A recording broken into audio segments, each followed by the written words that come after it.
நடுவர் அவர்களே, ஒரு அருமையான தலைப்புங்க. மனவளத்தில் விஞ்சி இருப்பவர்கள் ஆண்களா பெண்களா அப்படின்னு ஒரு அருமையான கேள்வி. என் அண்ணன் வந்த போது ஒன்னு சொன்னாரு, ஒரு பெண் இன்னொரு பெண் அழகாக இருப்பதை பொறுத்து கொள்ள மாட்டார்கள் அப்படின்னு சொன்னார். அதே குறிப்பா எங்களுக்கு அந்த பொறாமைன்னு சொன்னாரு. ஆனா பேச்சுக்கு பேச்சு அவர் சொன்னாரு பாருங்க, கக்கப்புக்க பட்டுச்சீலை கட்டிட்டு வந்திருக்கிறீங்க, வீராவை திறந்தா பட்டுச்சீலையை அடுக்கி வச்சிருக்கிறீங்க, பட்டுச்சீலையை கட்டிட்டு வந்திருக்கிறீங்க, பட்டுச்சீலையை கட்டிட்டு வந்திருக்கிறீங்க. ஆனா இதுக்கு பேர் என்னங்கண்ணா? இல்ல இதுக்கு பேர் என்னங்க? நான் சொல்ல மாட்டேன். என்ன நீங்க மற்றவங்க அழகா இருக்கிறாங்களா இல்லையா அதை பார்த்து நாங்க பொறாமப்படுறோமோ இல்லையோங்க. ஆனா அழகில்லாத ஆண்மகனையும் கூட நாங்கள் அழகாக மாற்றுகிறோம் இல்ல, அதுதாங்க மனவளா. எங்கேயோ பிறந்து வளர்ந்தோம்ங்க, 20 வயசு ஆச்சு.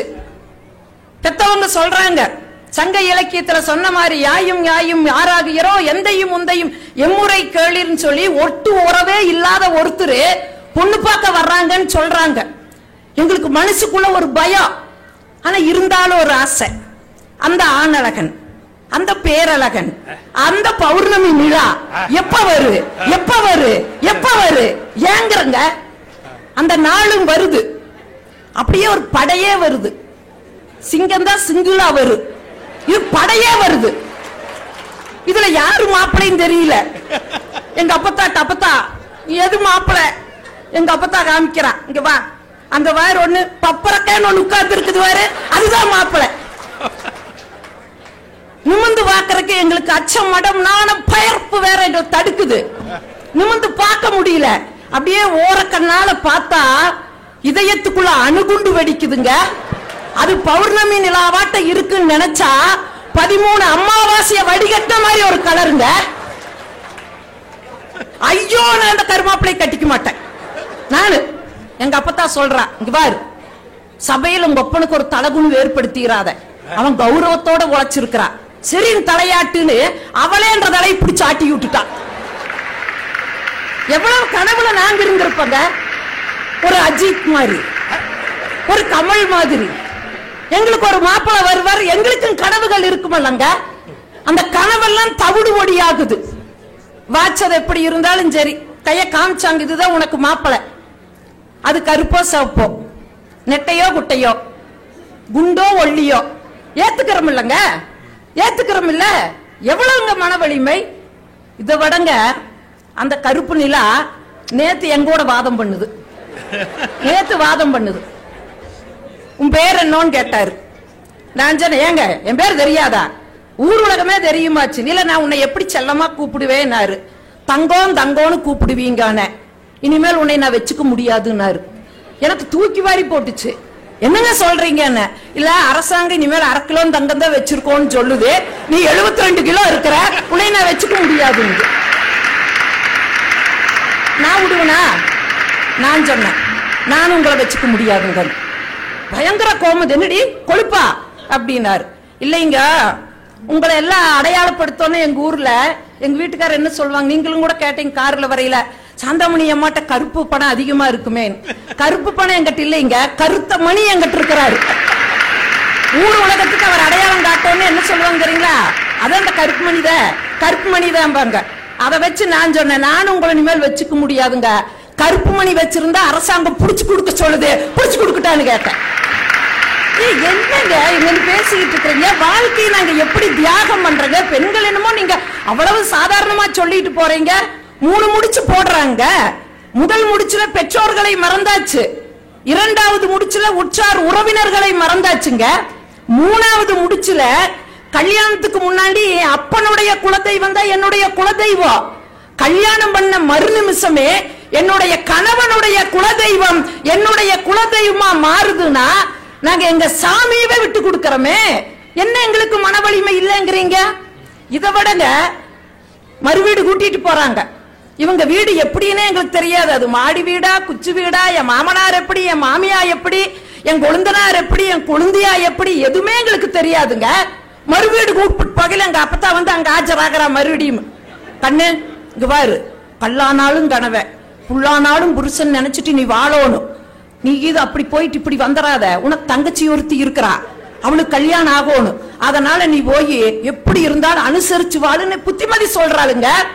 நீங்க அன்னையிலிருந்து இன்ன வரைக்கும் கல் ஆனாலும் கனவ, ஃபுல் ஆனாலும் புருஷ, ஹாஃப் ஆனாலும் ஹஸ்பண்ட், கோட்டர் ஆனாலும் கொண்டவ, பட்டையானாலும் பருத்தாவாக பதியாக நாங்க நினைச்சுக்கிட்டு வாழ்ந்துட்டு இருக்கிறோமே, எங்களுக்கு எப்படி நீங்க மன வலிமை இல்லைன்னு சொல்லலாம்? நீங்க இதை விடங்க ஏமாத்தி கல்யாணம் பண்ணி இருக்கிறாங்க, ஏமாத்தி கல்யாணம் பண்ணி இருக்காங்க. அந்த வீட்டுக்கு போன பிறகுதான் தெரியுதுங்க, புளியடிச்சு பொழைச்ச வரம்பரை, புளியடிச்சு பொழைச்ச வரம்பரை. நாங்க என்ன நினைச்சோம், இதுக்கு துப்பாக்கி தூக்கிட்டு போய் காட்டுல வேட்டையாடி பொழைச்ச வரம்பரை நாங்க நினைச்சோம். அங்க போன பிறகுதான் எனக்கு தெரிஞ்சது, இது அங்கெல்லாம் போய் வேட்டையாடுல, ரோட்டோரம் இருக்கிற புளிய மரத்துல எல்லாம் புளியங்காய் அடிச்சு பொழைச்ச வரம்பரை அங்க போய் தாங்க தெரிஞ்சது. ஐயோ நான் ஓடி வந்த, ஐயோ நம்மளை ஏமாத்தி கல்யாணம் பண்ணிட்டாங்க, ஏமாத்தி கல்யாணம் பண்ணிட்டாங்க. அப்ப எங்க அப்பத்தா கிளவி ஆஜராகிறான். என்ன சொல்றான்? 1000 பொய் சொல்லி கல்யாணம் பண்ணுன்னு சொல்லி இருக்கிறாங்க. அவங்க ஒரே ஒரு பொய் தானே சொன்னாங்க, போ அனுசரிச்சு வாழு, வந்துட்டங்க. இதை விட என்ன கொடுமை தெரியுங்களா? தூங்கும் போது 1.5 இன்ச் மோட்டர் மாதிரி ஒரு சத்தம், கொரட்ட சத்தம். ஐயோ எனக்கு அந்த வீட்டுல தூங்க முடியல. இங்கேயும் எங்க அப்பத்தா கிளவிதான் ஆஜராகி போய் அனுசரிச்சு வாழுன்னு சொல்லி, அன்னைக்கு கொரட்ட சத்தம் கேட்டா தூங்க முடியாதுன்னு சொன்ன நாங்க இன்னைக்கு கொரட்ட சத்தம் கேட்கலினா தூங்க முடியாதுங்கிற மனப்பக்குவத்துக்கு நாங்க வந்திருக்கிறோம்னு சொன்னா, என்ன எங்க அண்ணன் வந்து இவ்வளவு தூரம் சொல்லிட்டு போறீங்க, என்ன உங்களுக்கு பட்டு புடவை மேல அவ்வளவு கோபம்? நான் கேட்கிறேன், அந்த பட்டு புடவை என்ன ஆகுன்னு தெரியுங்களா? சில சூட்சமம் தெரியாமையே ஆண்கள் வாயை கொடுத்துருவாங்க. அந்த பட்டு புடவைக்குள்ள சேமிப்பு இருக்குதுங்க. நாங்க 30 புடவை 40 புடவை சேர்த்து வச்சிருக்கிறோம்னா 10 மேடைக்கு கட்டுவோம், 10 கல்யாணத்துக்கு கட்டுவோம். நாளைக்கு பழசா போச்சுன்னு வைங்க, அந்த புடவையை தூக்கி வீச மாட்டோம், 2ஆ கிழிப்போம். பிள்ளைக்கு பாவாடையா தைச்சு போடுவோம், 4ஆ கிழிப்போம், தாவணியா மாத்துவோம், 16ஆ கிழிப்போம், ஜாக்கெட்டா மாத்துவோங்க, 32ஆ கிழிப்போம், தலைக்கு வைக்கிற ரிப்பனா மாத்துவோம், ரிப்பனா மாத்துவோம். நான் பணிவ அண்ணன் இருக்கிறாரு, நான் சொல்ல முடியாது.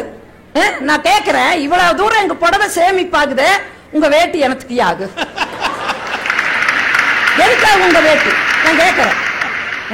மீறி பழசா பழசா போனா இட்லி சுடலாம் போட்டு, அது நேற்று வரைக்கும். இன்னைக்கு ஒரு சட்டமே ஓட்டாங்க, தயவு செய்து வேட்டி பழசா போச்சுன்னா அண்ணன் மன்னிச்சிருங்க, வேட்டி பழசா போச்சுன்னா போட்டு இட்லி சுடாதீங்க. ஏன் தெரியுமா? பள்ளி காய்ச்சலும் பறவை காய்ச்சலும் டெங்கு காய்ச்சலும் டொங்கு காய்ச்சலும் வந்தது இந்த வேட்டியை போட்டு இட்லி சுட்டதுனாலதான் சொல்லி இருக்கிறாங்கன்னா, என்ன உடம்பு மேல உங்களுக்கு அவ்வளவு ஒரு கோபம்? நான் கேட்கிறேன், என்னங்க எவ்வளவு நோகடிக்கிறாங்க, மனுஷன் எவ்வளவு வழி ஏற்படுத்துறாங்க. ஒண்ணு இல்லைங்க, ஒரு 1.5 வயசு பையனுக்கு இருக்கும் போது என் வீட்டுக்காரர் எப்படி ஒரு தைரியசாலி தெரியுங்களா? இங்க பள்ளி போச்சுன்னு இங்க குத்த வச்சு உட்காருவார். அவ்வளவு மகா தைரியசாலி அந்த மனுஷன்.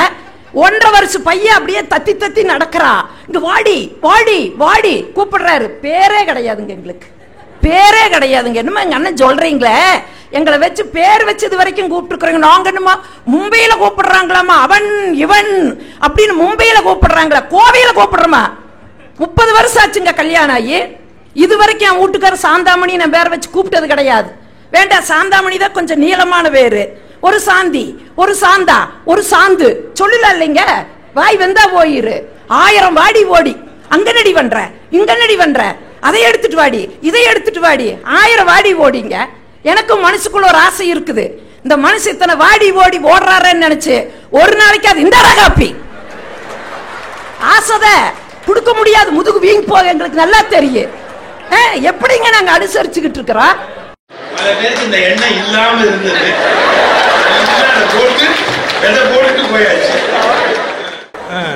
இல்ல ஒரு என்னடி பண்ற வாடி இங்க.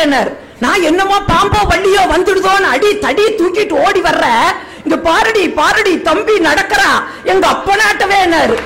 நான் அவங்க அப்பனை கொஞ்சம் கற்பனை பண்ணி பார்த்தேன். அவங்க அப்ப ஒரு கால் இதாய் நொண்டியா இப்படி நடந்துகிட்டு இருப்பாரு. சொல்ல முடியுங்களா? ஆமாமுங்க ஆமாமுங்க, இல்லைன்னு சொன்ன வாக்குவாதம் பெரு. ஆமாமுங்க ஆமாமுங்க, சும்மா கிடக்கிற வயல் தூக்கி உட்கார வச்சு கக்க புக்கன்னு சிரிப்பு கொட்டுறது, அது அஹான்னு சிரிக்குது. சிரிக்கிறான் பாருடி சிரிக்கிறான் பாரு, எங்க அம்மா மாதிரி. அவங்க அம்மால கொஞ்சம் நினைச்சு பாக்குற. சின்ன கவுண்டர் ஒரு படம் எடுத்தாங்க, அதுல மனோரமாக்கு மேக்கப் போட்டதை எங்க மாமியார பார்த்துதான். பல்லு அத்தனை எடுப்புங்க. நான் தேங்காய் துருவரைக்கும் பல்லுல கொண்டு வச்சேன்னா தேங்காய் துருவிடுவேன். என்னங்க போயிடுது ஒரு விசேஷ நாள் இதே மாதிரி. நாங்க யா கொழுந்தி எல்லாம் வந்தாங்க. சின்ன பையனா கண்டதை கடித ஊட்டி, அது கொஞ்சம் நைட்டு 12:30 மணிக்கு வயிறு சரியில்லாம போயிடுச்சு. அழுதுட்டு இருந்தா. நான் சொன்னேன், ஏனுங்க கொஞ்சம் தொட்டல் ஆட்டி விடுங்கன்னு. அவர் கேட்டாரு, நான் தொட்டல் ஆட்டுவேன் மகாராணி, நீயே? இல்லைங்க, எண்ணெயில போய் கொஞ்சம் பெருங்காயம் காய்ச்சி எடுத்துட்டு வர்றேன், தொப்புல சுத்தி போட்டோம்னா வயிற்று வலி இருந்தாலும் சரியாயிருங்க. ஒரு வார்த்தை கேட்டாரு பாருங்க, தெரியாம தாண்டி கேக்குற, என்னைக்குடி உங்க பரம்பரை வாய திறந்ததுன்னா வாய மூடி இருக்குது, அழுகிறான் பாரு உங்க ஆத்தா வாய் காலவா வாய் மாறிங்கிறாரு. சிரிச்சா அவங்க அம்மா, அழு நடந்தா அவங்க அப்ப, அழுதா மட்டும் எங்க அம்மாளா? எப்படி மனசுக்குள்ள நீங்க ரணகலப்படுத்துறீங்க? ஆனா அதையும் நாங்க சகிச்சுக்கிட்டு வாழ்றோமா இல்லையா? என்ன எங்களுக்கு மனவளம் இல்லைங்கிறீங்க? வாழ்க்கையில ஒரு கஷ்டம் வருதுங்க, கஷ்டம் வந்ததுன்னா ஓடி வந்து என் வீட்டுக்காரர் என் கையை பிடிக்கிறாரு, பிடிச்சிட்டு ஒரு வார்த்தை சொல்றாரு, சாந்தி என் கஷ்டம் நீங்கிறது உங்க கையில தான் இருக்குது, என் கஷ்டம் நீங்கிறது உங்க கையில தான் இருக்குது, என் கஷ்டம் நீங்கிறது உங்க கையில தான் இருக்குது. நான் சொல்ற கையை எட்டி பிடிச்சிட்டு, மாமா கவலைப்படாதீங்க, மாமா கவலைப்படாதீங்க, உங்களை பத்திரமா பாத்துக்கிறேன், பத்திரமா பாத்துக்கிறேன், கையை பாக்குற 10 பவுன் வலையில காணும், ஆட்டைய போட்டுட்டு போயிடுறாரு. அப்பப்ப ஏதாச்சும் ஒரு கஷ்டம்னா கழுத்துல இருக்கிறத கழட்டிட்டு போறீங்க, காதல் இருக்கிறத அத்துட்டு போறீங்க, அத்தனையும் கொடுத்துட்டு மூலியா நிக்கிறங்க, மூலியா நிக்கிறோம். எங்க அம்மா பார்த்துட்டு கண்ணீர் விடுறா, ஏய் உனக்கு எத்தனை நகடி போட்டேன், 8 கல்லு மூக்குத்தி, இடுப்பு கொட்டியானா, கண்டசரம், கழுத்துக்கு 7 பவுன் செயின், கையுக்கு காப்பு, வைர மோதிரம், இத்தனையும் போட்டனே இத்தனையும் போட்டனே கொடுத்துட்டு மூலியா நிக்கிறையான்னு எங்க அம்மா வந்து கண்ணீர் கசக்குறாங்க. நாங்க என்ன சொல்லுவோம் தெரியுமா? அடைச்சி வாய மூடு, நான் இன்னைக்கு மூலியா நின்னாலும் கூட தாடியோட நிக்கிறேன், மூலியா நின்னாலும் தாடியோட நிக்கிறேன் சொல்றதான் இன்னைக்கு பெண்களுக்கு இருக்கக்கூடிய அந்த மன வலிமை. என்ன நீங்க இவ்வளவு சாதாரணமா சொல்லிட்டு போயிட்டீங்க? எங்கேயோ சாமி படம் பார்த்துட்டு நாங்க ஆடுறோமாமா. நாங்களாவது ஏதாவது தியேட்டருக்கு போய் சாமி படத்தை பார்த்துட்டு ஆடுறோம், நீங்க போற தியேட்டர் நாங்க வாய்க்கு சொல்லவே முடியாது. மேடையில முக்காடு போட்டுட்டு அந்த மாதிரி தியேட்டருக்கு நீங்க போறீங்க. அதுல நடுவர் அழகா எடுத்து சொன்னாரு, டாஸ்மாக்ல ஆடுறீங்களே அஸ்திவாரம்னு சொல்றீங்க, குடும்பத்தினுடைய ஆணிவேர் ஆடவர்கள்ங்கிறீங்க, அது 6 மணிக்கு மேல ஆடிட்டு வருது. ஆடிட்டு வந்து என்ன சொல்லுது? குடிக்கிற காசு குடுறி, நடக்கிற நிதர்சனமான உண்மைங்க, பொய் இல்லைங்க. குடிக்கிற காசு குடுறி, காசு குடுறி கேட்டு சீரக டப்பா கடுகு டப்பாவில சேர்த்து வச்சிருப்போம், பிள்ளைய சுமக்கிற வயிற்றுல எட்டி உதைச்சு அந்த காசை எடுத்துட்டு போய் வந்து கவனிச்சுக்கிறண்டி. எங்களுக்கு முதல் ரவுண்டே தாங்க முடியலீங்க, 2வது ரவுண்டு போட்டுட்டு வரையிலேயே சரோஜா சரோஜா உனக்கு வசந்த மாளிகை கட்டட்டுமா தாஜ்மஹால் கட்டட்டுமா? இடுப்புல வேட்டி இறங்கி கீழே கிடையாது, வசந்த மாளிகை கட்டுறாங்களாமா தாஜ்மஹால் கட்டுறாங்களாமா? வந்து கேட்டுட்டு என்ன கேக்குறீங்க? சோத்து போட்டு வைடி, சோத்து போட்டு வைடி கேக்குறீங்களா இல்லையா? நடுவர் அவர்களை நான் நினைச்சு பாக்குறது உண்டுங்க, வாழ்க்கையில இந்த ஆண்மகனை கட்டி ஒரு சுகம் இல்லைன்னு ஒரு பெண் நினைச்சு சாப்பிடுற சாப்பாட்டுல கொஞ்சமா பால்டாயிர கலந்து வச்சான்னு வைங்க, குடிச்சிட்டு வந்திருக்கிற சாராய் வாடையில பால்டாயிர வாசனை தெரியவா போகுது? எந்த நம்பிக்கையில அந்த பெண்ணுகிட்ட சாப்பாடு கேக்குறீங்க? ஒரு பெண்ணுக்கு உயிரை உருவாக்க தெரியுமே ஒழிய அழிக்க தெரியாது என்ற நம்பிக்கையில் இந்த உலகம் இயங்கிக் கொண்டிருக்கிறதுன்னு சொன்னா அந்த பெண்ணுக்கு மன வலிமை இல்லைன்னு சொல்றீங்களே.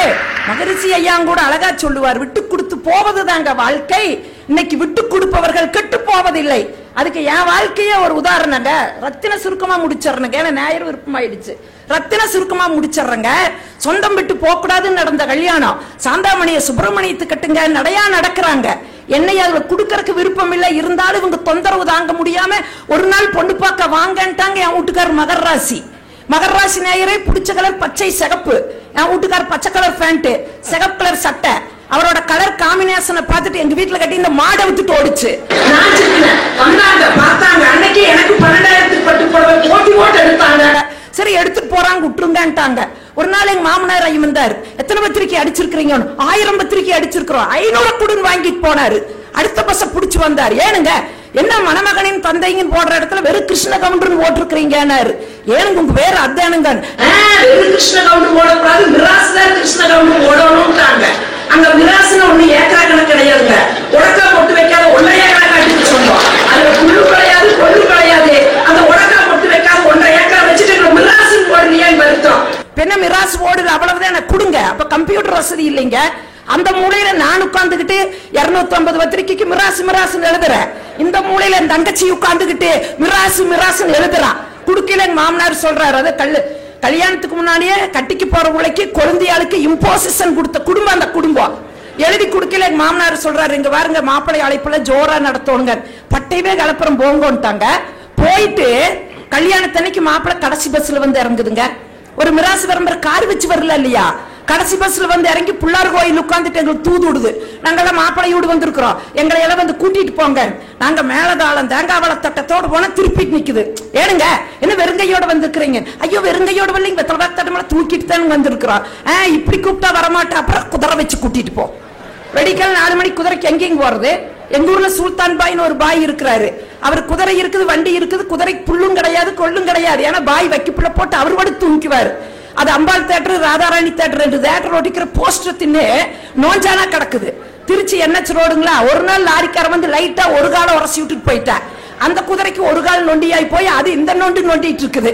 அதுக்கு எங்க அண்ணன் 5,4 ரூபாய் காணிக்கை கொடுத்து கொண்டு வந்து குதிரையை நிறுத்தினா எங்க மாப்பிள்ளை குதிரை ஏற வரல. முன்ன செத்தாத்தான சுடுகாடு தெரியே, ஏற வரல. காலை இப்படி தூக்குது, காலை அப்படி தூக்குது. அவங்க அப்ப ஒரு ஸ்டூலை கொண்டு வந்து போட்டு கண்ணு இது மேல காலை வச்சு ஏறு கண்ணுன்னாரு. கண்ணுக்கு அப்புறமே ஏற வரல. ஐயர் வத்தாரு, இருங்க மாப்பிள்ளைன்னு ஒரு கல்லை கொண்டு வந்து வச்சு கல்லு மேல ஒரு காடு, அவங்க அப்பன் தோல் மேல ஒரு கை வச்சுட்டு அப்படியே குதிரை ஏற போனாரு. இவங்கதான் மாப்பிள்ளை அழைப்பு ஜோரா நடத்த சொன்னாங்கல்ல. 50 அடியில வேட்டு வைக்கிறோம், வேட்டை வச்சு விட்ட. இன்னொரு 50 அடியில மத்தாளம் அடிக்கிறோம், டொம்டக்கா நடிச்சா குதிரை ஓடி போயிடுச்சு. தூக்குன காலோட எங்க மாப்பிள்ளை கல்லு மேல விழுந்து இடுப்பு கலந்து போயிடுச்சு. நான் கடவு கண்டிட்டு இருக்கிறேன். இவர் பிருத்திவிராஜ, நான் ராணி சமயுக்த. இவர் குதிரையில வந்து நம்மளை கூட்டிட்டு போவாருன்னு கனவு கண்டா 5 பேர் தோல்ல வச்சு கொண்டு வந்தாங்க. இதை விட என்ன தெரியுங்களா, அப்பெல்லாம் கீழே மன போட்டுதான் கல்யாணம் நடந்தது. முதல்ல எங்களுக்கு சேர போட்டாங்க. சேர்ல உட்கார்ந்த பிறகு மாங்கல்யம் தந்து நானேன் மாப்பிள்ளை எந்திரிச்சுல தாலி கட்டனு.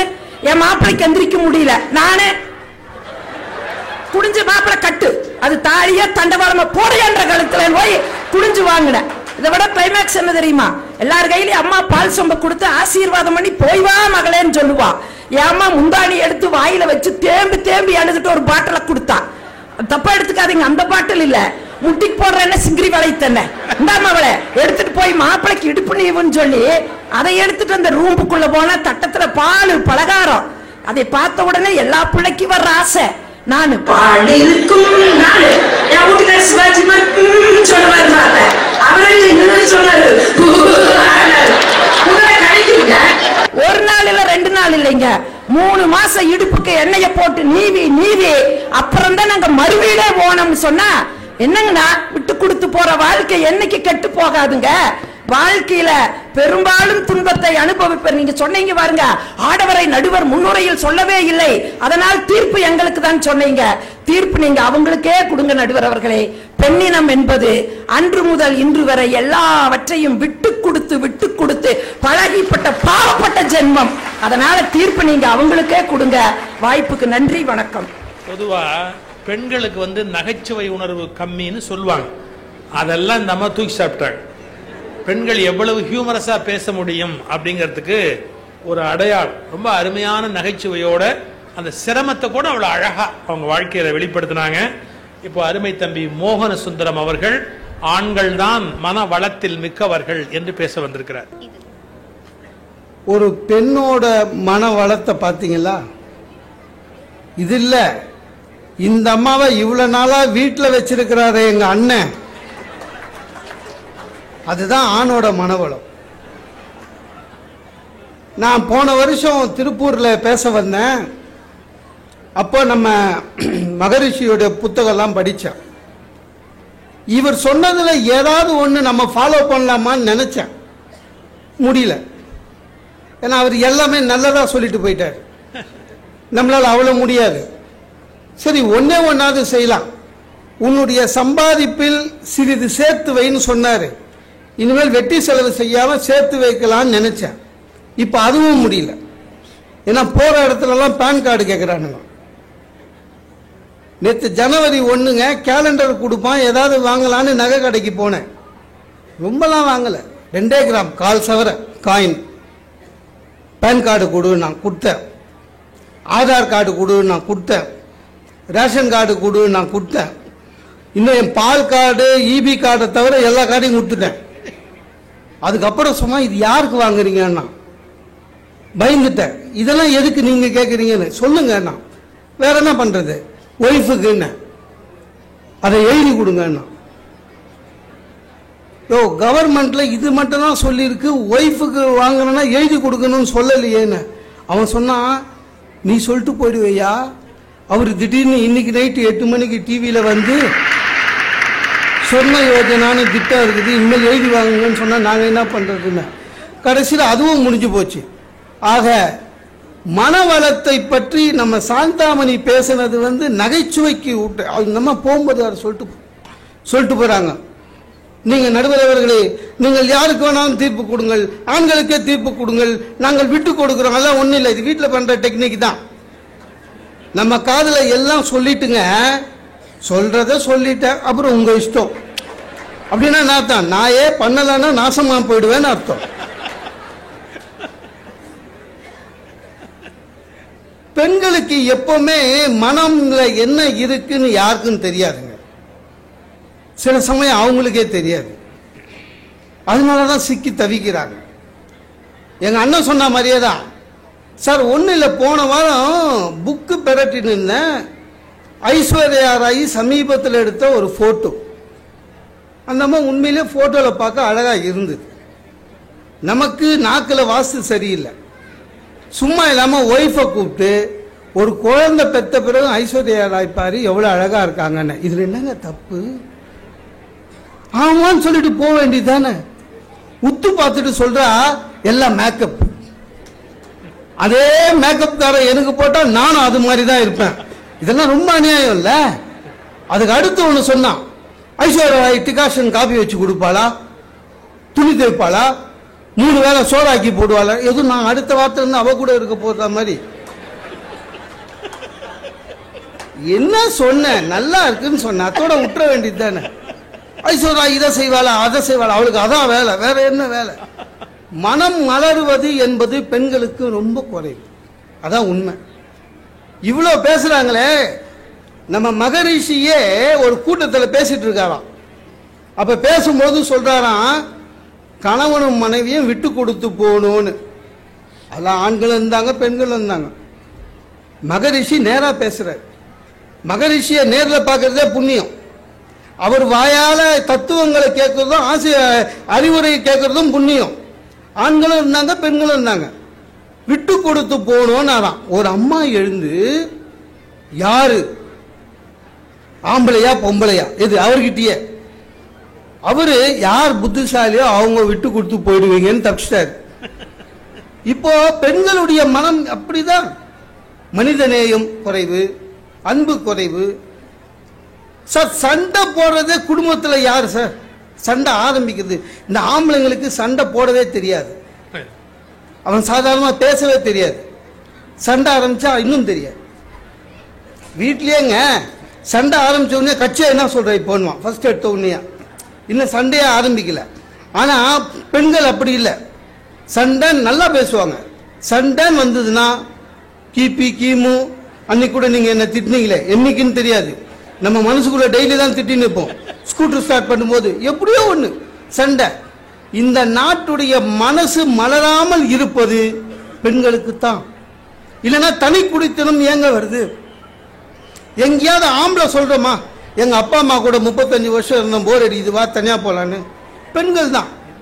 கூட்டு குடும்பம் உடைஞ்சது பெண்கள் தான். ஒரு அன்பு காட்டுறதுல பிரிவு வந்ததும் பெண்கள் தான். ஒன்றும் இல்லைங்க, ஒரு கிருஷ்ண ஜெயந்தி வருது.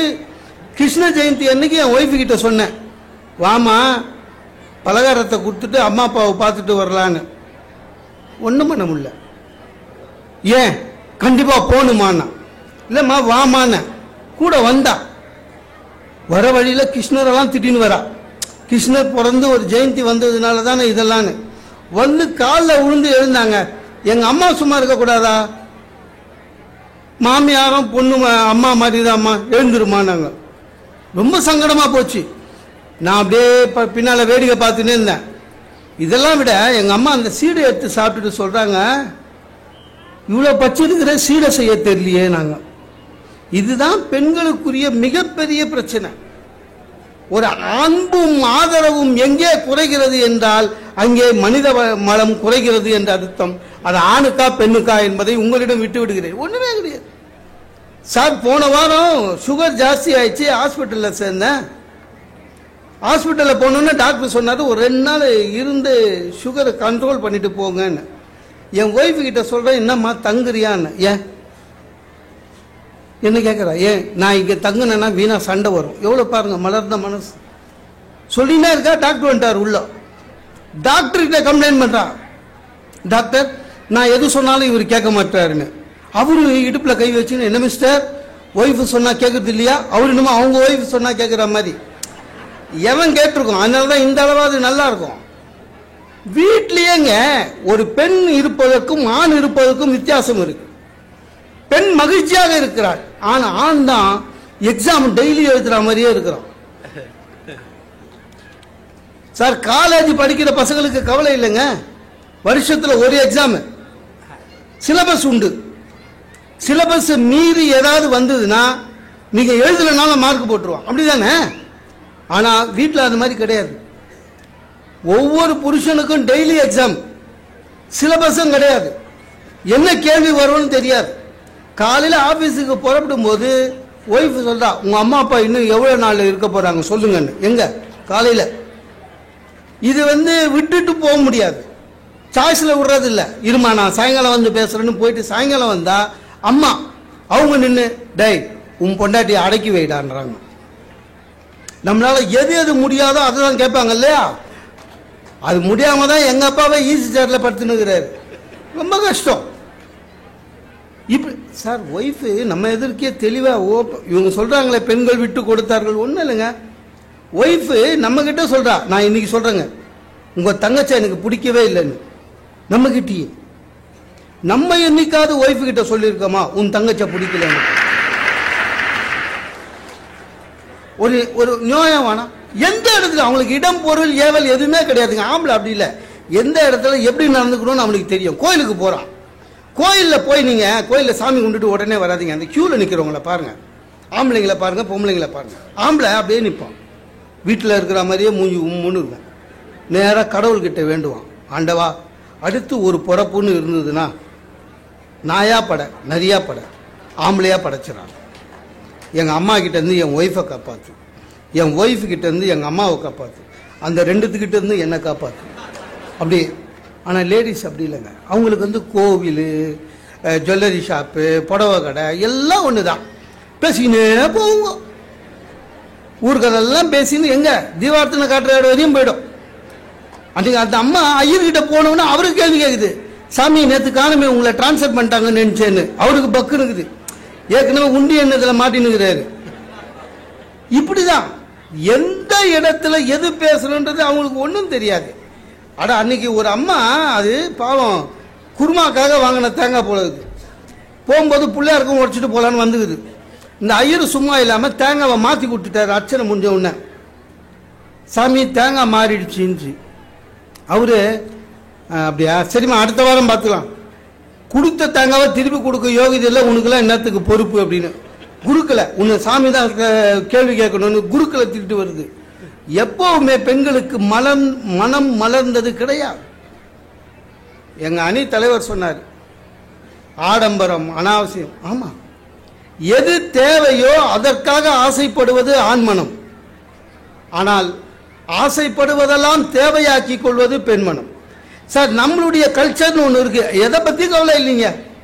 இந்த சில இடம் கல்யாணத்துக்கு போனால் ரொம்ப கஷ்டமா இருக்கும். சில பெண்களை பார்க்க அழகாக தான் இருந்தாங்க, அது ஸ்டைலுன்னு இருந்துச்சுன்னு லிப்ஸ்டிக் போட்டுன்னு வர்றது.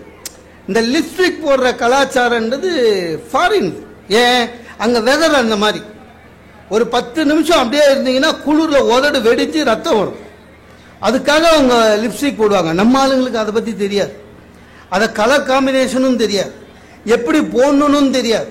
வீட்டில இருந்து புறப்பட்டு வரும்போது சிவப்பு கலர் புடவையில் ஒரு ஒரு சிவப்பு கலர் லிப்ஸ்டிக் எடுத்து அப்படியே அள்ளின்னு வரும். அந்த கிருஷ்ணர் வெண்ணெய் சாப்பிட்டா மாதிரி. அதை கல்யாணத்துக்கு வந்துட்டு சும்மா இருக்க மாட்டாங்க. அவங்க ஃபாரினில் ஸ்பூனில் சாப்பிடுவாங்க. நம்ம ஆளுங்க கையில் சாப்பிட்றது. கையில் சாப்பிட்டு கையை கழுவிட்டு அப்படியே தொடச்சி அனுமார் வேஷம் போட்ட மாதிரியே குரூப் போட்டோவில் நிற்கும். குரூப் போட்டோவில் நின்று நல்லா வராது, போட்டோக்காரன் சரியில்லைன்னு எதையுமே நம்பிடுறது. நான் சொல்றேன், குடும்பத்தில் எவ்வளவு செலவு இருக்கோ அதுக்கேற்ற மாதிரி தன்னுடைய 100 ரூபாய்க்கு வேஷ்டி விற்குமா, சார் அடுத்த வருஷம் 50 ரூபாய்க்கு 2 வேஷ்டி கொடுப்பாரா, அப்படிதான் நம்ம நினைக்கிறோம். அவங்களுக்கு அந்த கவலையே இல்லை, எந்த கவலையும் இல்லை. வீட்லயே பாருங்க, ஒரு சராசரி வீட்டில் பார்த்தீங்கன்னா ஒரு ஆம்பளைக்கு ஒரு செருப்பு தான். அவன் ராஜ்பவனுக்கு போனாலும் சரி, லாண்டரி கடைக்கு போனாலும் சரி. பெண்களுக்கு அப்படி இல்லைங்க, 3 செருப்பாவது இருக்கும் ஒரு சராசரி வீட்டில். பெண்களுக்கு பர்ஸே பார்த்தீங்கன்னா 3 வச்சுருக்கோங்க. கல்யாணத்துக்கு ஒன்று, ஆஃபீஸ் போகிறதுக்கு ஒன்று, கடைக்கு போகிறதுக்கு ஒன்றுன்னு. ஆம்பளைக்கு அப்படி இல்லை, ஒரே பர்ஸு தான், அதுவும் கிழிஞ்சிருக்கும். அதில் ஒய்ஃபு ஃபோட்டோ வேறு வச்சுருக்கோம். பர்ஸும் தொலையாது. இவங்க விட்டு கொடுக்குறேன்னு நம்ம வீட்டு பீரோவில் இவங்க எவ்வளோ விட்டு கொடுத்துருக்காங்கன்னு பாருங்க. 4 தட்டு மேல் தட்டு ஃபுல்லாக அவங்க பட்டு புடவை, அடுத்த தட்டு ஃபுல்லாக வெளில போட்டு போகிற புடவை, 3வது தட்டில் பசங்க ட்ரெஸ்ஸு, 4வது தட்டில் அது கீழே நமக்கு இருக்கிற 2 வேஷ்டி சட்டை. என் பையன் ஓடி வந்து என் சட்டை மேலே கால் வச்சு தான் அவன் சட்டையை எடுப்பான். என் சட்டைலாம் பார்த்தீங்கன்னா இந்த கோகுலாஷ்டமி மாதிரி எதையும் நம்புறது, எவன் சொன்னாலும் நம்புறது. மனசு யோசிக்கிறது கிடையாது அவங்களுக்கு. மனம் வேற, அறிவு வேற, மூளை வேற, அவங்களுக்கு தனித்தனியாக இருக்கும். வார்த்தை என்பது அறிவிலிருந்து வருவதில்லை, அவர்களுக்கு உதட்டில் இருந்து வருவது. அதான் பிரச்சனை சார். போன காங்கிரஸ் ஆட்சியில் கிருஷ்ணா தீரத்துன்னு ஒரு மந்திரி கடைசி 6 மாதம் மெட்ராஸுக்கு வந்தார். சும்மா இல்லாமல் இனிமேல் வேலைக்கு எதுவும் போகாமல் வீட்லேயே இந்த குடும்பத்தை ஒழுங்காக பார்த்துக்கிறாங்கல்ல ஹவுஸ் ஒய்ஃபு, அவங்களுக்கெல்லாம் புருஷங்காரங்க சம்பளம் கொடுக்கணும்னு சொல்லிட்டு போயிட்டார். நல்ல காலம் அவங்க வரல. அவர் சொல்லிட்டு போனதை தந்தி பேப்பரில் போட்டான். என் ஒய்ஃபு படிச்சுட்டாங்க. நான் ஆஃபீஸுக்கு கிளம்புறேன், அந்த அவசரத்தில் வந்து எங்க பேப்பர் படிச்சிக்கலாம். நான் படித்தேன், என்னம்மா போட்டுக்குதுன்னு. இல்லை, வீட்டில் இருக்கிற ஒய்ஃபுங்களுக்கெல்லாம் நீங்கள் புருஷங்க சம்பளம் தரணுமாமே அப்படின்ச்சு. சரி தந்துடலாம், போ சட்டம் வந்தால் தரலாமான்னு. இல்லை, தரலன்னா ஜெயிலில் போட்டுருவாங்களான்ச்சு. நான் படித்தேன், அது இல்லை, அதில் அந்த வரியே இல்லை. இவ்வளோ சொல்கிறா, அது இப்போ தரலன்னா நான் சொன்னேன் சரி கொடுத்துடலான்னு. அதுக்கு இல்லைங்க, சம்மன் கொடுத்துட்டிங்கன்னா பிஎஃப் இஎஃப்லாம் பிடிப்பீங்களான்னா. எனக்கு என்ன பையனா, இப்போ தான் பட்டிமன்றம் போயிட்டு லேட்டாக போனால் கொஞ்சம் சாப்பாடெல்லாம் சுட வச்சு கொடுக்குறா, அதுக்கு ஓவர் டைம் எழுதுவா போல இருக்குது. சரி பரவாயில்லன்னு சொல்லி நான் சொன்னேன், சரி சட்டம் வந்தால் கொடுக்கணும். ஆனால் ஒன்றுமா, சட்டம் வந்து நான் சம்பளம் கொடுத்துட்டேன்னா நீ ஸ்டாஃப் சரியா, இதுவரையும் நீ சமைக்கிறத ஏதோ தர்மத்துக்கு சாப்பிட்டுங்கிற. ஸ்டாஃப் ஆகி சம்பளம் கொடுத்துட்டு சாப்பாடு சரியில்லைன்னா சஸ்பெண்ட் பண்ணுவேன், என்கொயரி பண்ணி டிஸ்மிஸ் பண்ணி வேற அப்பாயின்மெண்ட் வச்சிடுவேன், பரவாயில்லையான்னு. அன்னைக்கு தான் அடங்கணும். ஒரு நிமிடம் முடிஞ்சு எதுவாக இருந்தாலும் ஒன்று இல்லைங்க, எந்த வயசு பொம்பளையும் ஏமாத்திடலாம், எந்த வயசு பொம்பளையும் ஏமாத்திடலாம். அழகா இருக்கீங்கன்னு ஒரு வார்த்தை சொல்லுங்க, அப்படியானே நம்ம போய் சொல்லணும்னு தெரியாது அவங்களுக்கு, அப்படியே தான் ஏமாந்தது தான். ஆக எதிலுமே மனம் மலராமல் கடைசி வரை இருப்பது பெண்கள் தான். விட்டு கொடுப்பது அவர்களுக்கு குணம் இல்லை. மனித நேயத்தில் குறைவு ஆண்களை விட குறைவுதான். ஆக ஆண்கள் பெண்களை அழகுபடுத்துகிறார்கள், அவர்களுக்கு விட்டு கொடுக்கிறார்கள், அவர்கள் சிறிய செயல் செய்தாலும் பாராட்டுகிறார்கள். ஆனால் பெண்களுக்கு அந்த குணம் இல்லை என்று கூறி மனம் மலர்வது ஆண்களுக்கே அதிகம் என்று கூறி வாய்ப்புக்கு நன்றி பாராட்டி விடைபெறுகிறேன். நன்றி, வணக்கம். எனக்கு கேள்வி இதுதான், 25 நிமிடத்தில் அப்ப நீங்கள் தீர்ப்பு முழுவதும் பெண்களாகவே உதாரணம் சொல்லுங்கள். அப்ப நான் ஏத்துக்கிறேன், ஆண்களே வரக்கூடாது. ஐயா அவர்கள் சொல்லக்கூடாது. இங்கே இந்த பட்டிமன்றம் தொடங்குவதற்கு முன்னால் நிகழ்ந்த முன் நிகழ்ச்சியிலே ஒரு பெரியவர், அவருடைய பெயர் எனக்கு தெரியவில்லை, அவர் பேசினார். அருட்தந்தை வேதாத்திரிய மகரிஷி அவர்கள் மனவளம் என்று சொன்னது என்ன என்று பேசினார். நான் அங்கே உட்கார்ந்து கேட்டுக்கொண்டிருந்தேன். ஆதிசங்கருடைய அத்வைதம், வள்ளூருடைய குறளியம், வள்ளலாருடைய சன்மார்க்கம், காந்தியுடைய சத்தியம் அகிம்சை, இவற்றின் கலவைதான் மனவளம் என்று ஒரு பெரியவர் இங்கே பேசினார். அவரும் 4 ஆண்களைத்தான் சொல்கிறார். இப்ப எனக்கு என்ன கேள்வி, இவ்வளவு பெரிய சபையில் நீங்கள் பெண்கள் தான் மனவளத்திலே சிறந்தவர்கள் என்று தீர்ப்பு சொல்லுவீர்களே, ஆனால் ஒன்று அந்த பெரியவர் பேசியது தப்பு, இல்லை சுகிசிவம் ஐயா கொடுத்த முன்னுரை தப்பு. சார், நான் ஒன்னும் பெண்களுக்கு துவேஷிப்பவன் அல்ல, பெண்களை துவேஷிப்பவன் அல்ல, எதிர்ப்பவன் அல்ல. பெண்களை கொச்சைப்படுத்த வேண்டும் என்பது என்னுடைய ஆசையும் இல்லை, அபிலாஷையும் இல்லை. என்னை பெற்றவள் தாய், எனக்கு பெற்றுக் கொடுத்தவள் மனைவி, என் கூட பிறந்தவர்கள், அக்கா தங்கை எல்லாரும் பெண்கள். நான் எதற்காக பெண்களை கொச்சைப்படுத்த வேண்டும், குறைவாக பேச வேண்டும்? சத்தியம் சொல்லுகிறேன், அவ்வளவுதான். உண்மை சொல்றேன் சார். எங்க அப்பாவுக்கு இருந்த அளவுக்கு மன வளம் எங்க அம்மாட்ட இல்ல சார். அம்மாட்ட இல்ல சார். இது அம்மாவை கொச்சைப்படுத்துவதில்லை, அவளை பற்றிய கேரக்டர் அனாலிசிஸ். இது வந்து கேரக்டர் அனாலிசிஸ். சும்மா ஏதாவது பேசப்படாது. சக்கா பக்கான்னு சேலையை கட்டிட்டு வந்துட்டு எல்லாம் பேசப்படாது. நான் இப்ப செய்ய போறது கேரக்டர் அனாலிசிஸ். அந்த காலத்திலிருந்து இந்த காலம் வரைக்கும், அந்த காலத்தில் பெண்கள் எப்படி, நடுவர் அவர்களே, நான் ஒரு 5 நிமிடம் நுணுக்கமாக பேச போகிறேன். அப்படி அது அப்படி அப்படி அப்படி பொதுவாக பேசுவதில்லை. இருந்தாலும் இந்த சபையை பார்த்தால் அப்படி பேச வேண்டும் என்று ஆசை வருகிறது. அந்த காலத்திலே பெண்கள் அடிமையாக இருப்பதை ஏற்றுக்கொண்டார்கள். ஏனென்றால் எஜமானர்களாக இருப்பதை விட அடிமைகளாக இருப்பது எளிது. நான் பேசுற சைக்காலஜி. எஜமானர்களாக இருப்பதை விட அடிமைகளாக இருப்பது எளிமையான விஷயம். அதனால் பெண்கள் வீட்டில் உட்கார்ந்துகிட்டு அடிமையாக இருப்பதற்கு ஏற்றுக்கொண்டார்கள் அந்த காலத்திலே. இன்றைக்கு 21ஆம் நூற்றாண்டிலே அடிமைகளாக இருக்க மாட்டோம் என்று சொல்லி பெண்கள் எஜமானிகளாகி ஆண்களை அடிமைப்படுத்திக் கொண்டிருக்கிறார்கள். அந்த காலத்தில் அடிமைகளாக இருந்த போதும் பெண்களுக்கு மனவளம் குறைவு. இன்றைக்கு எஜமானிகளாகி ஆண்களை அடிமைப்படுத்துகிற இந்த காலத்திலும் பெண்களுக்கு மனவளம் குறைவு. யதார்த்தமாக பாருங்கள், வேற ஒன்னும் பெரிய விஷயம்லாம் வேணாம், யதார்த்தமா பாருங்கள். அந்த காலத்துல ஒரு வீட்டில் இருக்க ஒரு அம்மாட்ட போய், ஒரு பெண்ணிட்ட போய், ஒரு மனைவிட்ட போய், எங்க நீங்க என்ன நினைக்கிறீங்க அப்படின்னு கேட்டா, எனக்கு என்ன அண்ணாச்சி தெரியும், எல்லாம் அவர்கிட்ட தான் கேட்கணும். அவருங்கிறவர் யாரு? வீட்டுக்காரர். இது ஒரு ஒப்புதல் வாக்கு மூலம். எனக்கு என்ன தெரியும், எல்லாம் அவர்கிட்ட தான் கேட்கணும். அது அந்த காலம். அப்பவும் மனவளம் குறைவு. இப்போ படிச்சுட்டாங்களா, எல்லாரும் 2.5 லட்சம் 3 லட்சம் சம்பாதிக்கிறாங்களா பொம்பளைங்கெல்லாம். இப்ப போய், அம்மா நீ என்னம்மா நினைக்கிற, எனக்கு எல்லாம் தெரியும். அவர்கிட்ட ஒரு வார்த்தை, அவர்கிட்ட எதுக்கு கேட்கணும், எனக்கு தான் எல்லாம் தெரியும்ல. அது இன்னும் ரொம்ப விடுதலை பெற்ற பெண்ணா இருந்தான்னு வைங்க, அவர்கிட்ட கூட சொல்ல மாட்டான், அவன்கிட்ட எதுக்கு கேட்கணும். இட்டுக்கட்டில சொல்லலைங்க, சத்தியம் சொல்றேன். நீங்க சென்னை மாதிரி, மும்பை மாதிரி, கொல்கத்தா மாதிரி, டெல்லி மாதிரி ஊர்களில் போய் பெண்களோடு பழகி பாருங்கள். சும்மா கோயம்புத்தூர்லயும் கொங்கு மண்டலத்திலயும் உட்கார்ந்துக்கிட்டு கும்மி அடிச்சுக்கிட்டு இருக்கக்கூடாது. உள்ள இறங்கி போங்க, சிட்டிஸ்குள்ள போங்க, காஸ்மோபாலிட்டன் சிட்டிஸ்குள்ள போங்க, பெண்கள் எப்படி இருக்கிறார்கள் என்று பாருங்கள். அவன்கிட்ட எதுக்கு கேட்கணும்? we are equals. ஈக்குவல் என்பது வேறு, ஐடென்டிக்கல் என்பது வேறு. இன்னைக்கு நடக்கக்கூடிய பெரிய கொடுமை என்ன தெரியுமா? ஈக்குவாலிட்டி கேளுங்க, நான் வேணான்னு சொல்லல, சமத்துவம் கேளுங்க. ஆண்களோடு பெண்களும் சரிநிகர் சமானமாக வாழ்வும் இந்த நாட்டிலே என்று பாரதி சொன்னானே, அதை கேளுங்க.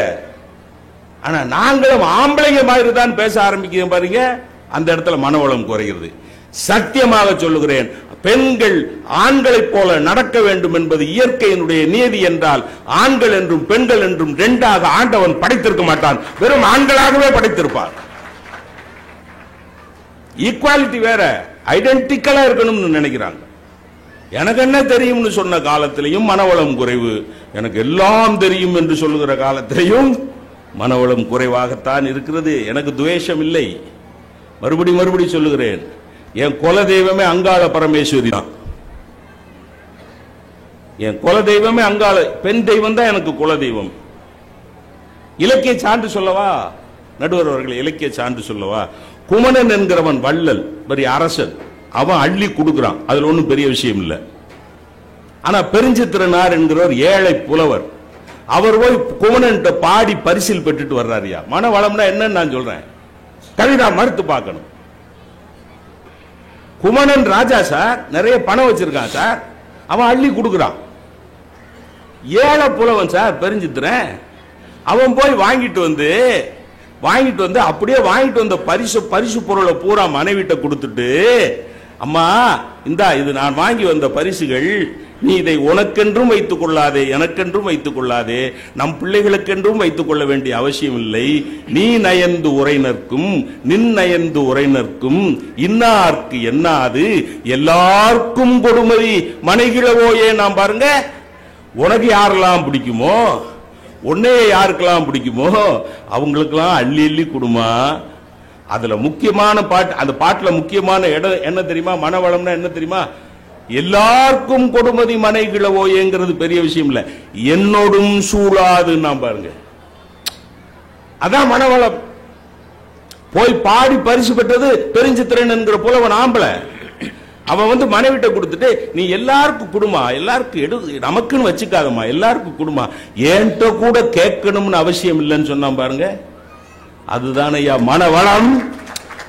என்னோடும் சூழாது எல்லாருக்கும் கொடுமதி மனை கிழவோயே அப்படின்னா பாத்தீங்களா? இதுல என்ன மனவளத்துல என்ன பெரிய பெருமைனா, குமணன் இருக்கிறவன் அள்ளி கொடுத்தான், அது பெரிய விஷயம் இல்லை. ஏழை புலவன் பாடி பெற்று வந்த பரிசுல எல்லாருக்கும் கொடுன்னு சொன்னா பாருங்க, அதுதான் மனவளத்தின் உச்சி. இன்னைக்கு அது இலக்கிய சான்று. இன்னைக்கு ஒரு பையன் ஸ்கூலுக்கு போறான், நடுவர் அவர்களே, அவனுடைய டிஃபன் லஞ்ச் பாக்ஸ்ல இருக்கிறத வேற ஸ்கூல் மேட்ஸ் 2 பேர் எவனோ திருடி திருடி தின்னுறான். அப்படி சில பேர் இருப்பான். உடனே சாந்தாமணி கேட்பார்கள், திருடி தின்றான் என்று தானே சொன்னீர்கள்? தின்றான் என்றால் ஆண் பிள்ளை தானே, அப்ப திருடுகிறவன் எல்லாம் ஆண் பிள்ளை தானே? இப்படி அவர்கள் லாஜிக்கலாக அப்ரோச் பண்ணுவார்கள். எனக்கு தெரியும். திருடுனா 2 பயலுக திருடுனா, சேட்டக்கார பயலுக. ஒரு பையன் கொண்டு போயிருந்த லஞ்ச் பாக்ஸ்ல இருந்து டிஃபனை எடுத்து எடுத்து தின்னுறான். 3 நாளா அந்த பையன் பட்டினியோட திரும்பி வர்றான்.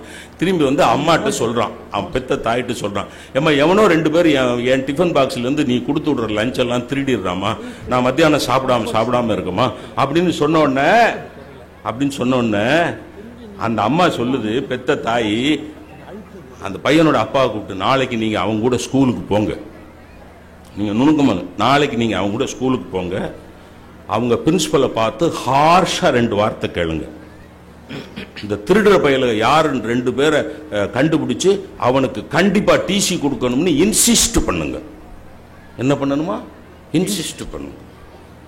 அப்பா சொன்னாரு, மனவளம் பாருங்க, இவ வன்மத்தையும் குரோதத்தையும் விரோதத்தையும் வளர்க்க நினைக்கிறா. யாரு? தாய். அப்பா என்ன சொன்னார் தெரியுமா? அம்மா அதெல்லாம் நான் நாளைக்கு ஸ்கூலுக்குலாம் போக வேண்டிய அவசியம் இல்லம்மா, நான் உனக்கு இந்த ப்ராப்ளத்துக்கு ஒரு ரொம்ப எளிமையான சொல்யூஷன் சொல்றேன். 2 பேர் தானே திருடுறான் தம்பி அப்படின்னா, ஆமாப்பா 2 பேர் யாரோ திருடி தின்ன. நாளைக்கு நம்ம பையன் ஸ்கூலுக்கு போற போது 3 டிஃபன் பாக்ஸ்ல டிஃபன் வை. புரியுதா? 3 டிஃபன் பாக்ஸ்ல டிஃபன் வை. தம்பி, பையனே, மகனே, நீ இந்த 3 டிஃபன் பாக்ஸ் ஸ்கூலுக்கு எடுத்துட்டு போய் உன்னோட பேக்ல வச்சுக்கோ. அந்த திருடுறான்னு சொன்ன பாரு, 2 பையங்க திருடி திங்கிறான்னு சொன்ன பாரு, அவன் திருடுறவன் 2 பேருக்கு ஆளுக்கு ஒரு டிஃபன் பாக்ஸ கொடுத்துரு, அவன் சாப்பிட்டுருவான். இப்ப என்ன ஆயிடுச்சு தெரியுமா? எவன் திருடி தின்றானோ அந்த 2 பேரும் அந்த பையனுக்கு மிகச்சிறந்த நண்பர்கள் ஆகிவிட்டார்கள். அதைத்தான் நீங்க முன்னுரையில் சொன்னீர்கள். கெட்டது செய்தால் கெட்டது செய்வேன் என்பதும், நல்லது செய்தால் நல்லது செய்வேன் என்பதும் நாய்க்குணம் அப்படின்னு சொன்னீர்கள்ல. நீ போய் பிரின்சிபலை பார்த்து ஹார்ஷா பேசிட்டு வான்னு சொன்னது தாயா? எழுத்துப்பிழை பேசுகிற போது கூட என்னால் மட்டும் தான் எழுத்துப்பிழை விட முடியும். தாயா? அப்பா என்ன சொன்னார்? 3 டிஃபன் பாக்ஸ்ல வச்சு கொடுக்கணும் சார். அந்த பியூட்டி கான்சியஸ்னஸ் மனவளத்துக்கு எதிரி சார். ரொம்ப பெரிய குடும்பம் சார். எப்ப பார்த்தாலும் அழகாவே இருக்கணும், எப்ப பார்த்தாலும் அழகாவே இருக்கணும்.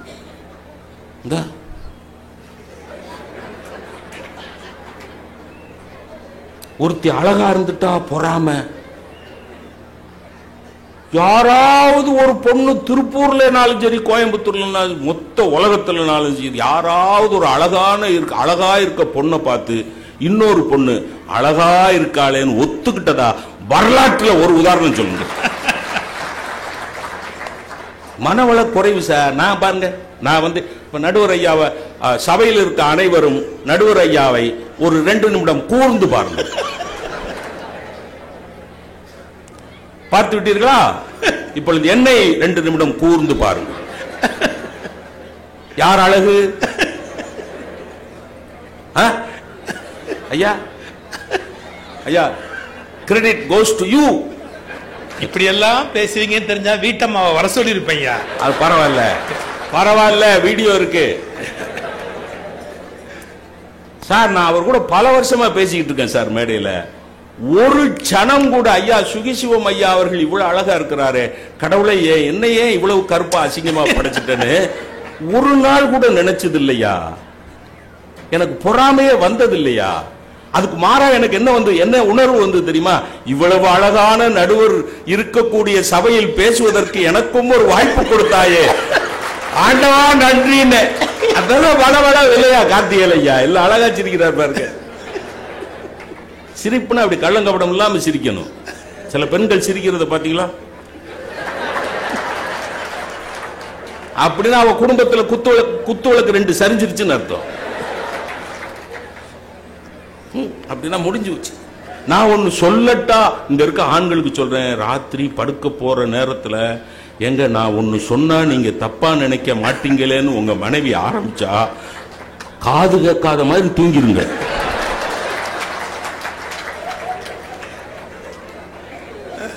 நான் ஒன்னு சொன்னா நீங்க தப்பா நினைக்க மாட்டீங்களன்னா ஏதோ தப்பா சொல்ல போறான்னு அர்த்தம். ஒரு திருத்தம், தப்பு தப்பா சொல்ல போறான்னு அனுபவம் அதிகம். பாம்பு பால் குடிக்காதுன்னு சொன்னீங்களையா நடுவர்களை? பாம்பு பால் குடிக்காதுன்னு முன்னுரையில சொன்னீங்களே.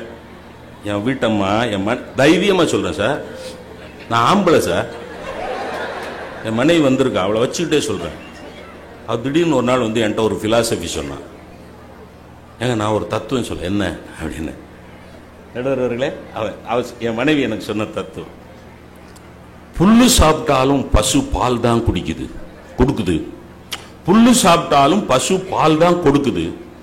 பாலை சாப்பிட்டாலும் பாம்பு விஷத்தை இல்ல கக்குது. பெரிய பிலாசபி. உங்களுக்கு ரோமாஞ்சனமா இருக்குமே. நான் சொன்னேன், நீங்க சொன்ன மாதிரி அம்மா பாம்பு ஜெனரல் நாலேஜில் பாம்பு வந்து பால் குடிக்காதுமா அப்படின்னு. இப்பெல்லாம் பேசாதீங்க, நமக்கு 2 பிள்ளைகள் இருக்கு. ஏதாவது லிங்க் பண்ண முடியுதா?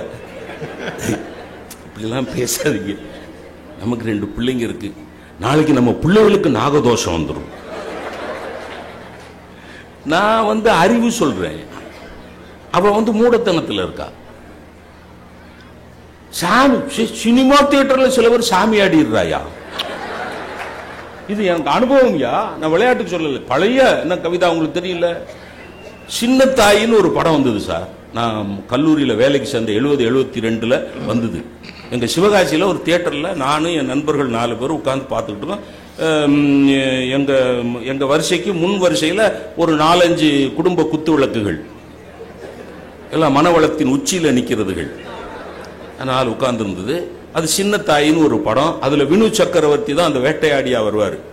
அவர் அப்படி ட்ரெஸ் அந்த சட்டைக்கிட்டையெல்லாம் போடாம அப்படி வேடன் மாதிரி வேஷம் போட்டுக்கிட்டு, அப்ப ஒரு பாட்டு என்ன போட்டா தெரியுமா? பாட்டு பாட்டா பாருங்களேன். உலக சமாதானம் குலைஞ்சிருமேன்னு பார்த்தேன். கோட்டையை விட்டு வேட்டைக்கு போகும் சொடல மாட சாமி, கோட்டையை விட்டு வேட்டைக்கு போகும் சொடல மாட சாமி, சொடல மாட சாமி நீதான் பூசாரி நாதான் சூடம் ஏத்தி காமி. மனவளத்தின் உச்சியில் நின்ற 3 குத்து விளக்கும் எங்க முன் வரிசையில் இருந்தாருங்க.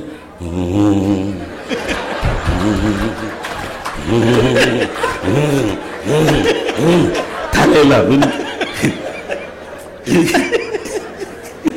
ஆடி, அதுல ரொம்ப பெரிய இந்த பலவளத்துல சிறந்த ஒரு 5 அக்கா அதுக்குன்னு திருநீர் சூடமும் கொண்டாந்து ஆடையில ஆத்தா வந்துட்டா, ஆத்தா 500 ரூபாய் கலெக்ட் பண்ணிட்டாயா. 500 rupees. என் கூட ஒருத்தவ சொல்றா, வீட்டுல தான் ஆடுறாளுங்கன்னா இங்கேயும் வந்து ஆடுறாளுங்க. புரியுதா? என்னையா ஆம்பளை ஆடி பார்த்துருக்கீங்களா? ஆம்பளை சாமி வந்து ஆட மாட்டான், டாஸ்மாக்ல தான். அது அது நீங்க சொல்ல அந்த இந்த குற்றம் குறைகளை சொல்லாதீங்க. ஏன்னா டிசம்பர் மாதம் 31ஆம் தேதி நீங்க சென்னையில பம்பாயில இருக்கக்கூடிய ஹோட்டல்ல ராத்திரி 12 மணிக்கு போங்க. ஆம்பளை பயிலுவ மட்டும்தான் குடிக்கிறானா இல்ல ஈக்குவல் நம்பர் ஆஃப் கேர்ள்ஸ் அங்க இருக்காளான்னு பாருங்க. நீங்க குற்றம் குறைய சொல்லாதீங்க. நான் சொல்றது எதுவுமே குறை கிடையாது. நான் குற்றம் கண்டுபிடிச்சுன்னு சொல்லல, வீக்னஸஸ், பலகீனங்கள். நான் சொல்றதெல்லாம் பலகீனங்கள், அவர்களுடைய பண்புகள், கேரக்டர். எப்ப பார்த்தாலும் அழகு, எப்ப பார்த்தாலும் ராசி பலன். ஐயா என் மனைவிக்கு, எனக்கு வந்து கும்ப ராசியா, என் மனைவிக்கு மீன ராசி, அடுத்தடுத்த ராசி. வந்து தினமணி பேப்பர்ல என்ன போட்டிருக்காங்க? அவங்களுக்கு கும்பராசி, உங்களுக்கு கும்பிடுற ராசி. சரி இருக்கட்டுமே, மனவளம் உள்ளவன் தானே கும்பிடுவான். ஏங்க பாத்தீங்களா தினமணி பேப்பர்ல உங்க ராசிக்கு பாருங்க என்ன போட்டிருக்கு பாத்தீங்களா? கும்பராசிக்கு நான் என்ன, நோய் நோக்காடு நொம்பலம். எனக்கு காலையில 6:45 மணிக்குயா நோய் நோக்காடு நொம்பலம். நான் கண்ணு ஓ ராசிக்கு என்னடா போட்டிருக்கு? அவர் ராசி மீன ராசி. அவர் ராசிக்கு என்ன போட்டிருக்கான் தெரியுமா? குதூகலம் கொண்டாட்டம் கும்மாளம்னு போட்டிருக்கேன். அப்ப நான் வந்து நான் நோயில கிடந்தா அவ கும்மி அடிப்பாளாம். ஐயா ஐயா என் புருஷனுக்கு காலுகையெல்லாம் வெட்டி வெட்டி இழுக்குது ஐயா. இதை நம்புறாங்க சார். நான் சொல்றேன் இதெல்லாம் நம்பாதம்மா, கோயிலுக்கெல்லாம் பரிகாரம் பண்றதுக்கு போகாதம்மா, ஜோசியங்க. பாரதி சொன்னா ஜோதிடம் தன்னை இகழ் அப்படின்னா, சொன்னாலும் கேட்க மாட்டேங்கிறாங்க சார். மணி அடிச்சு நிறைய இருக்கு. ஆனா அந்த டைம் லிமிட்டுக்குள்ள பேசுறதுதான் மனவளம். லிமிட்லெஸ்ஸா பேசினா அது சொல்வளம். நான் நிறைவு பண்றதுக்கு முன்னாடி இதை சொல்லி முடிச்சேன், நிறைய குறிச்சுட்டேன்.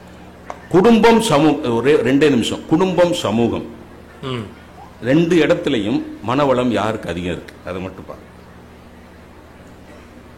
சிக்கனமா இருக்கிறது யாரு? பெரும்பாலும் பெண்கள்னு சொல்லுவாங்க. கிடையாது, சத்தியம் கிடையாது. அது நான் ராமராஜ் காட்டன் தான் சார் கட்டுறேன், ஆனா 5 செட்டு தான் சார் வச்சிருக்கேன். 5 ராமராஜ் காட்டன் வேட்டி, 5 சட்டை, அவ்வளவுதான் வச்சிருக்கேன். 2மே இப்ப நான் கட்டியிருக்க 2மே ராமராஜ் தான். ஆனா எங்க வீட்டில் வந்து பாத்தீங்கன்னா என் மனைவி அந்த பீரோவை, அவ சேலை அடிக்கிற பீரோவை திறந்தா 10 சேலை அவ காலில் வந்து விழுது. இன்னைக்காவது என்னைய கட்டு, இன்னைக்காவது என்னைய கட்டு, இன்னைக்காவது என்னைய கட்டு. கட்டாமலே 10 சேலை உள்ள இருக்கு சார். அப்புறமா 5 சேலை வாங்கிட்டு வாங்குறான். அப்ப சிக்கனம் யார்கிட்ட இருக்கு யோசிச்சு பாரு. வார்த்தை சிக்கனம் யார்கிட்ட இருக்கு? நம்ம 1 பேசினா 9 பேசுறாங்க. அது அன்னைக்கு சொன்னீங்கல்ல, ஆம்பளை 1 பேசினா பொம்பளை 9 பேசுவாங்கிறதுனாலதான் ஆம்பளைக்கு 1 நாள் சிவராத்திரி, பொம்பளைக்கு 9 நாள் நவராத்திரி. நேர சிக்கனம் மனவளத்தில் time consciousness, time sense, time management யார்கிட்ட சார் இருக்கு? நீங்க சிபிஐல இருந்திருக்கீங்களா? யார்கிட்ட இருக்கு டைம் மேனேஜ்மெண்ட்? ஒரு போன் எடுத்தா, ஒரு வீட்டில் ஒரு மனைவி போன் எடுத்தானா 35 நிமிஷம் பேசுறா சார். ஆமா, என்ன பேசுறா? அமெரிக்காவில் ட்ரம்ப் வந்துட்டாரு, இனிமேல் இந்திய பொருளாதாரம் எதுவும் சிதைவாயிருமா, அப்படியா பேசிக்கிட்டு இருக்கா. எதெல்லாம் பேசக்கூடாதோ அதெல்லாம் பேசுறா. ஒன்னு சொல்றேன் சார், செய்தியா சொல்றேன் sir. A telephone is an instrument for men folks. It is for communication, but for ladies it is for conversation.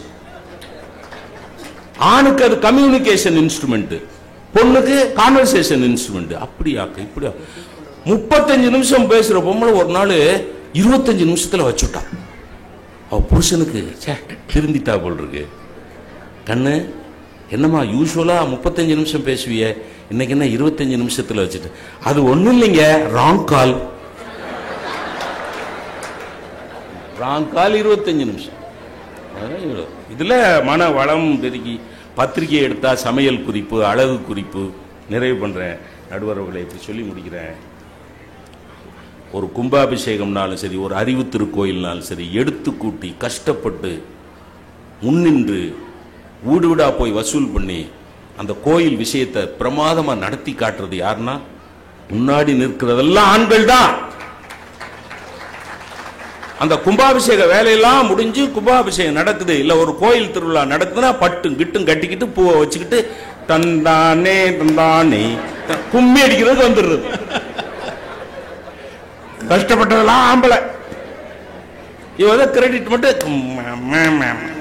அதுல சார் திருவிளக்கு பூஜைன்னு ஒண்ணு நடந்ததுன்னா கரண்ட் ஆஃப் ஆயிடுச்சுன்னு வைங்க, கரண்ட் வந்தவொன்னு சண்டை. என் விளக்க எப்படி எடுத்தா மாத்திட்டா சார் விளக்க. நடந்தது சார் எங்க ஊர்ல. எப்படி பார்த்தாலும் இப்படி சொல்லி முடிச்சிடறேன். ஆண் மக்கள் போற்றிட வாழ்வது, பாரதி சொல்றான். பெண் விடுதலைனா என்ன தெரியுமா? ஆண் மக்கள் போற்றிட வாழ்வது, ஆண் மக்களை துச்சமாக மதிப்பது அல்ல. இன்னும் ஒரு படி மேல போய் பாரதி சொன்னா, மாதர் அறங்கள் முன்பினை காட்டிலும் மாண்புறச் செய்து வாழ்தல், அதுதான் பெண் விடுதலை. இன்னைக்கு நேரடியா உல்டாவா நடந்துட்டு.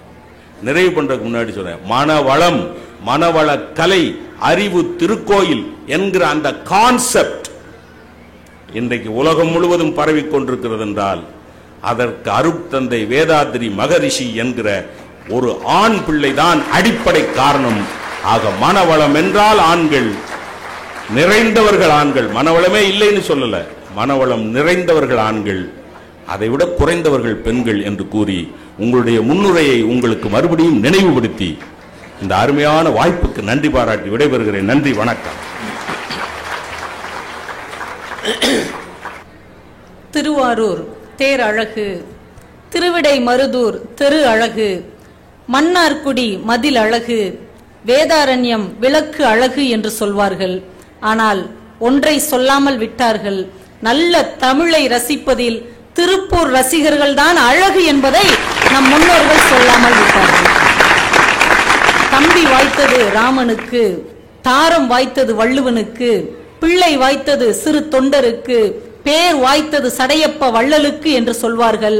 ஆனால் ஒன்றை சொல்லாமல் விட்டார்கள், சிறந்த ஒரு நடுவராக திரு சுகிசிவம் அவர்கள் வாய்த்தது தமிழ் நாட்டுக்கு என்பதை முன்னோர்கள் சொல்லாமல் விட்டார்கள். திருப்பூர் மாநகரை அறிவு திருப்பூராக மாற்றியிருக்கின்ற மதிப்பிற்கும் மரியாதைக்கும் உரிய ஆன்றோர்களே, சான்றோர்களே, தாய்க்குளங்களே, இரண்டு அணிகளையும் சார்ந்த அறிஞர் பெருமக்களே, உங்கள் அத்துணை பேருக்கும் என்னுடைய பணிவான வணக்கங்களை கனிவோடு தெரிவித்துக் கொள்கிறேன்.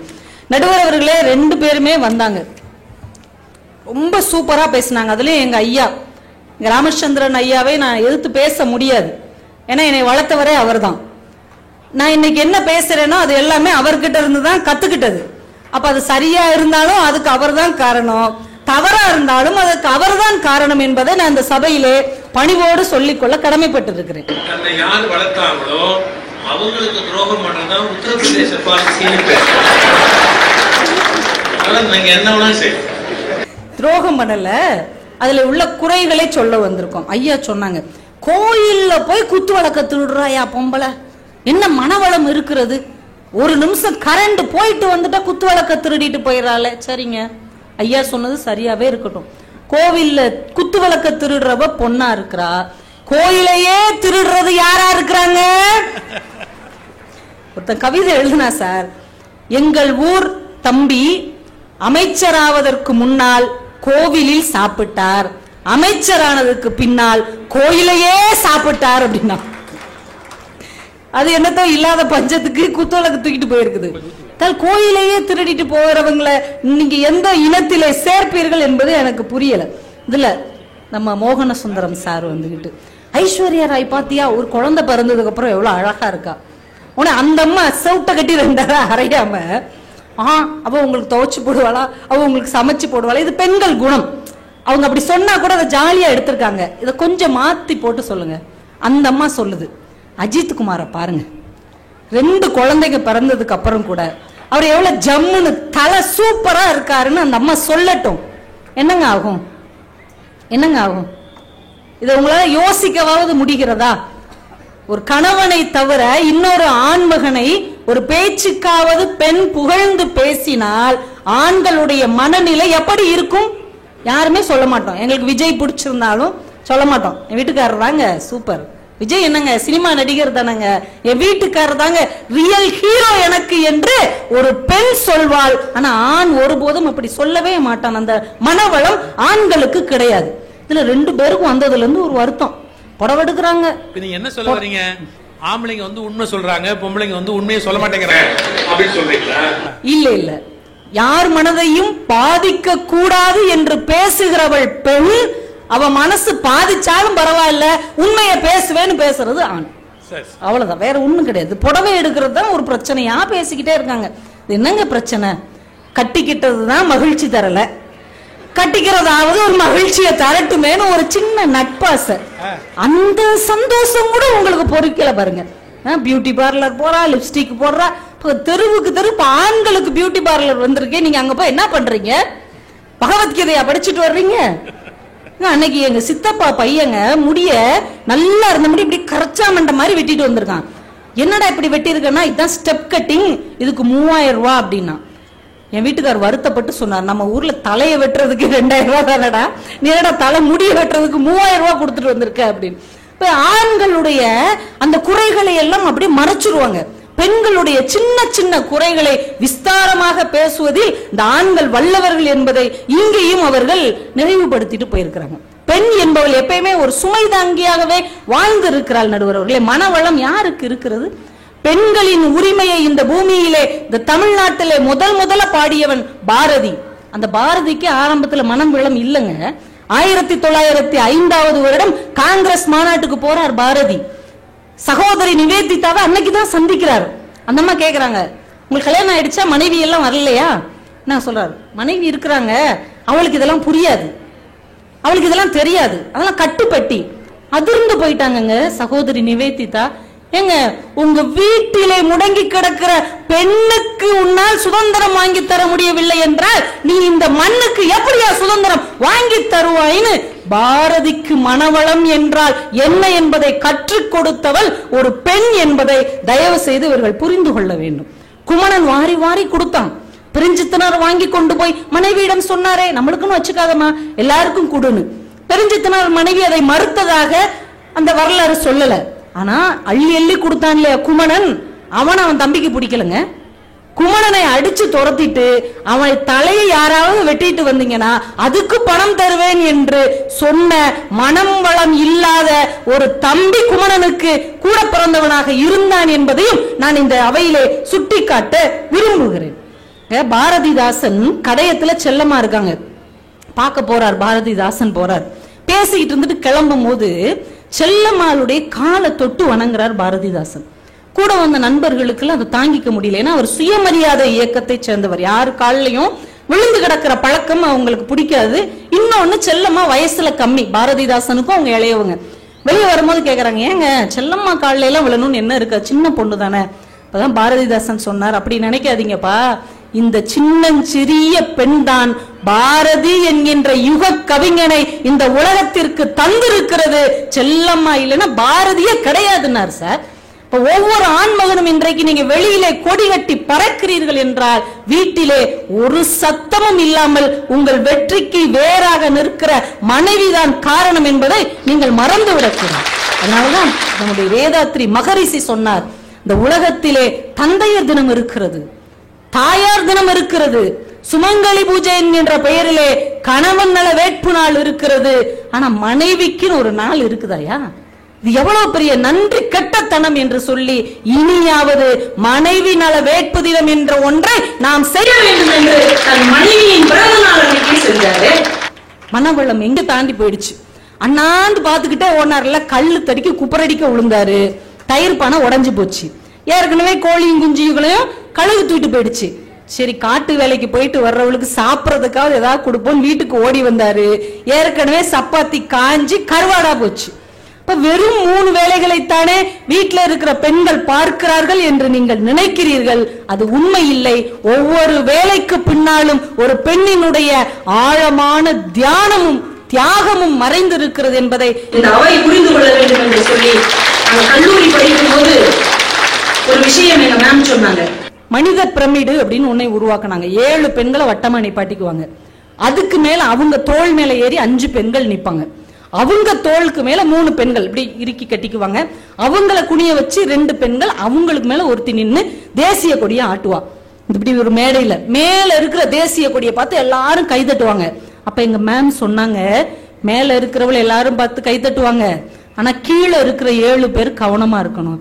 ஏன் மிஸ் அப்படின்னு கேட்கும் போது அவங்க சொன்னாங்க, நீங்கள் தலை குனிந்து இருப்பதால் தான் மேலே இருக்கிற ஒரு பெண் கம்பீரமாக நிற்கிறாள். நீங்க 7 பேர் தலை நிமிர்ந்துட்டீங்கன்னா இந்த மனித பிரமிடு உடைந்து போய்விடும் என்று. காலம் காலமாக என் பெண்கள் நீங்க என்ன சொன்னாலும் அதை காமெடியா கேட்டு சிரித்து கொண்டிருக்கிறார்கள் என்றால், நாங்கள் நிமிர்ந்து விட்டால் குடும்பம் என்கின்ற பிரமிடு சிதைந்து விடும் என்கின்ற காரணத்தினால் தான் பெண்கள் அமைதியாக இருக்கிறார்களே தவிர அறிவு இல்லாததால் அவர்கள் அமைதியாக இருக்கிறார்கள் என்பதை தயவு செய்து நீங்கள் தவறாக எடை போட்டு விடாதீர்கள் என்று சொல்லி, இந்த உலகத்திலே எண்கள் இல்லாத கணிதம் கூட இருக்கலாம், பெண்கள் இல்லாத மனிதம் இருக்கவே முடியாது.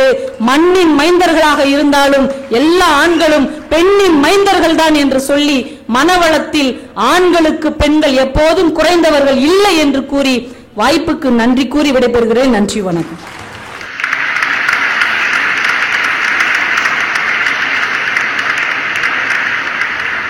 இந்த தகவல் உங்களுக்கு பிடிச்சிருந்தா லைக் பண்ணுங்க, உங்க ஃப்ரெண்ட்ஸுக்கு ஷேர் பண்ணுங்க, மறக்காம எங்க சேனலுக்கு சப்ஸ்கிரைப் பண்ணுங்க.